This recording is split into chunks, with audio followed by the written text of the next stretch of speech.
Okay, yes, we're bored. We're all bored now. But has it ever occurred to you, Wally, that the process that creates this boredom that we see in the world now may very well be a self-perpetuating, unconscious form of brainwashing created by a world totalitarian government based on money, and that all of this is much more dangerous than one thinks? And it's not just a question of individual survival, Wally, but that somebody who's bored is asleep, and somebody who's asleep will not say no? See, I keep meeting these people. I mean, just a few days ago, I met this man whom I greatly admire. He's a Swedish physicist, Gustav Bjornstrand, and he told me that he no longer watches television, he doesn't read newspapers, and he doesn't read magazines. He's completely cut them out of his life because he really does feel that we're living in some kind of Orwellian nightmare now, and that everything that you hear now contributes to turning you into a robot. And when I was at Findhorn, I met this extraordinary English tree expert who had devoted his life to saving trees. Just got back from Washington, lobbying to save the redwoods. He's 84 years old. He always travels with a backpack because he never knows where he's going to be tomorrow.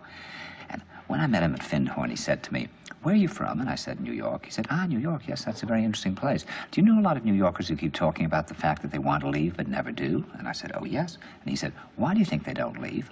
I gave him different banal theories. He said, "Oh, I don't think it's that way at all."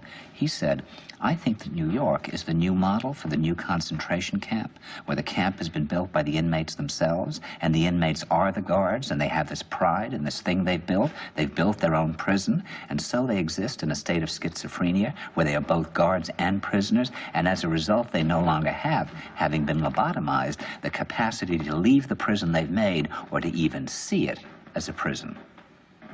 And then he went into his pocket and he took out a seed for a tree and he said, "This is a pine tree." He put it in my hand and he said, "Escape before it's too late." See, actually for 2 or 3 years now, Chiquita and I have had this very unpleasant feeling that we really should get out. And we really feel like Jews in Germany in the late 30s. Get out of here. Of course, the problem is where to go, because it seems quite obvious that the whole world is going in the same direction.